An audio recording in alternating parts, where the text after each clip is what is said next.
পৰিয়াল পোৱা মহিলাসকলে এই মাহৰ 20 তাৰিখে কি পাব? কি পাব? এইটো আপোনালোকক কোনে ক'লে? কোনে ক'লে 8,000 পাব বুলি? মই ক'লো? ক'ত শুনিছিলে? তাৰমানে মাহৰ 6 তাৰিখে 10 ল'ব, 20 তাৰিখে আকৌ 8 ল'ব। বাপৰে, সঁচাই পাবনে? মই দিলে পাব আৰু, কিন্তু মই দিম বুলি ক'লে দিওঁ নে নিদিওঁ? মই দিওঁ বুলি ক'লে দিওঁ নে নিদিওঁ? ঠিক আছে, 10,000 পালো, 8,000 পালো।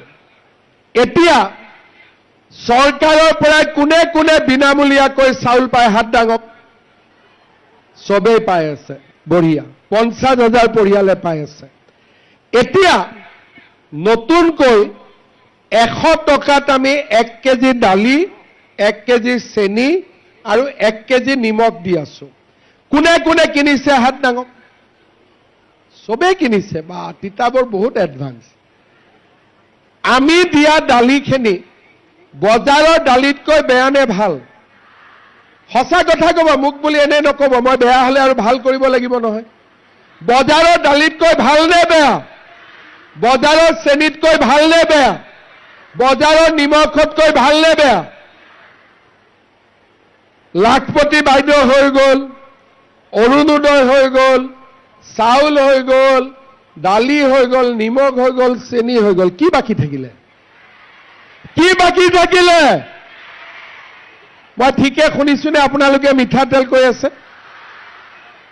কি কৈ আছে? আচ্ছা, মই কৰি দি আছো। এতিয়া আপোনালোকক লাগিব মিঠাতেল। কিমান? আধা লিটাৰ? কিমান লাগিব? 1 লিটাৰ।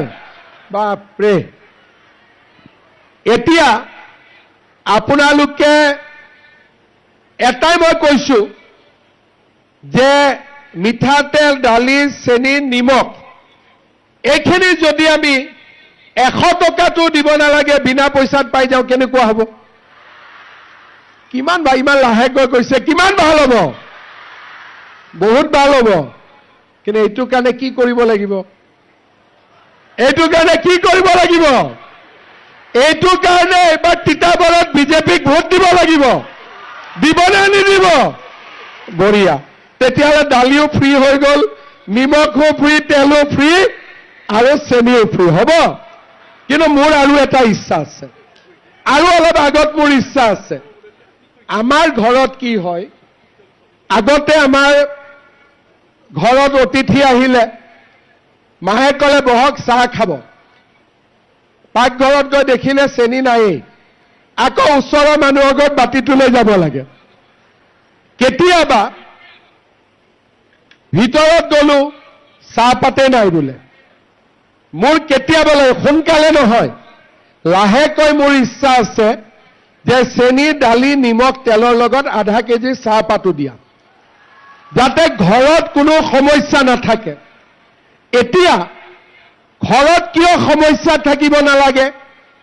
তাৰ মূল কাৰণটো হ'ল, যেতিয়া ঘৰত একো সমস্যা নাথাকিব, তেতিয়া আপোনালোকে সকলোৱে লাখপতি বাইদেউ হ'বৰ কাৰণে চেষ্টা কৰিব পাৰিব। নহ'লে গাঁৱত গৈছো, গেলামাল দোকানীয়ে ক'ব, খুৰী, খুৰাক ক'ব দেই গেলামালৰ বাকী আছে। মনটো বেয়া লাগি গ'ল নে নাই? পাকঘৰত গ'লো, বয়ামত বোলে চেনিও নাই, দালিও নাই, মনটো বেয়া লাগে নে নাই? কিন্তু এই সুবিধাখিনি যদি আমি চৰকাৰৰ পৰা পাওঁ, আমি লাখপতি বাইদেউ হ'ব পাৰিম। আমি কিয় লাখপতি বাইদেউ হ'ব লাগে? আজিকালি এখন ঘৰত অকল মতা মানুহজনৰ উপাৰ্জনেদি ল'ৰা ছোৱালীক শিক্ষা দিব নোৱাৰি। খৰচ বহুত। চৰকাৰে বিনামূলীয়া নামভৰ্তি দিছে, নিযুত মইনা আঁচনি দিছে। এই মাহৰ পৰা ল'ৰাৰ পঢ়াৰ খৰচো চৰকাৰে দিব, বাবু আঁচনি। ঠিক আছে? যদি মহিলাগৰাকীৰ উপাৰ্জন হয়, মহিলাগৰাকীৰ ভাল কি ইয়াতে আপোনালোক আহিছে যদি মতা মানুহ ইয়াত আহিলেতেন পুৰুষ আহিলেতেন হোটেলে হোটেলে সব চাহ খালেহেঁতেন ইয়াত আপোনালোকে পিঠা পনা হাতত লৈ আহিব কিন্তু অবাবত টকা খৰচ নকৰে মহিলাক 100 টকা দিলে ঘৰত 100 টকাই গৈ পায় তাত আৰু 70 টকা নহয় এইটো হল আমাৰ মহিলাৰ গুণ সেই কাৰণে মূল লক্ষ্য যে আমাৰ যদি মহিলাসকলৰ হাতত টকা থাকে মহিলাই টকা সদায় লৰা ছোৱালীৰ পঢ়া শুনাৰ কামতে খৰচ কৰিব আৰু মই বহুত দূৰলৈকে ভাবি যে মহিলাৰ ওপৰত ঘৰত কোনো স্বামীয়ে বেয়াকৈ নকক বাহিৰত বেয়াকৈ নকক মহিলাৰ বিৰুদ্ধে অপৰাধ নহওক মহিলাই ঘৰখনৰ উপাৰ্জনত সহায় কৰক আৰু মহিলাসকলে নিজৰ ল'ৰা ছোৱালীক শিক্ষিত কৰক এই কথাবোৰ যদি আমি অসমত 15 বছৰ 20 বছৰ আগৰ পৰাই চিন্তা কৰিলোহেঁতেন আমাৰ অসমখন বহুত আগবাঢ়ি গ'লহেঁতেন আগতে আমাৰ চিন্তা কি আছিল যে চৰকাৰ মানে কি আঁচনি দিম ধুতি লুঙি সূতা কম্বল আঠুৱা এতিয়া আমি কি কৰিছো ধুতিৰ জায়গাত অৰুণোদয় লুঙিৰ জায়গাত লাখপতি বাইদেউ সূতাৰ জায়গাত বিনামূলীয়া চাউল আঠুৱাৰ জায়গাত নিযুত মইনা নিযুত বাবু আৰু কম্বলৰ জায়গাত 100 টকা দালি চেনি নিমখ এতিয়া তেলো হৈ যাব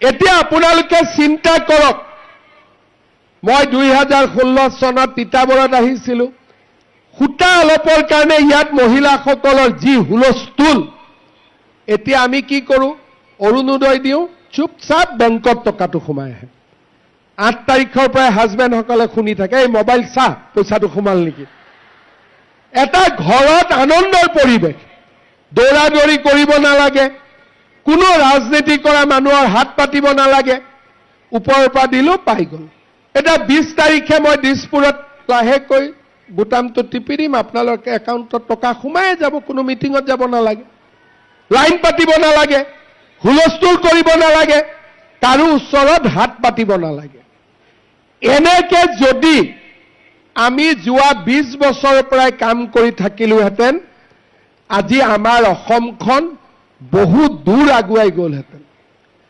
আজি আমাৰ লক্ষ্য কি যে আমাৰ অসমখনক আমি কেনেকৈ আগুৱাই লৈ যাওঁ আগতে ঘৰত ল'ৰা ছোৱালী স্কুলত যোৱা নাই কলেজত যোৱা নাই মাক বাপেকে কয় কিয় কলেজত যোৱা নাই বোলে পঢ়ি কি লাভ হ'ব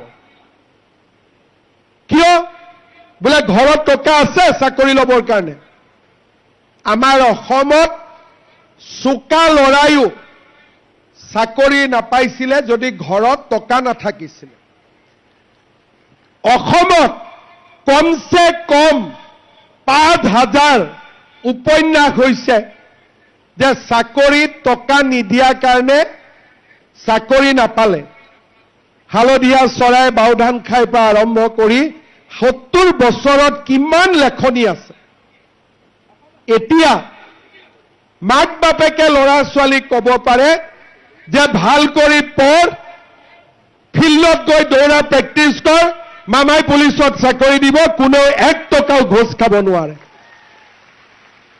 এই অসমখন আজিৰ পৰা 20 বছৰ আগতেও আমি নিৰ্মাণ কৰিব পাৰিলোহেঁতেন তেতিয়া আজিৰ দৰে আজি আমি ইয়াত লাখপতি বাইদেউৰ কথা নাপাতিলোহেঁতেন 20 বছৰ আগতেই কামবিলাক হৈ গ'লহেঁতেন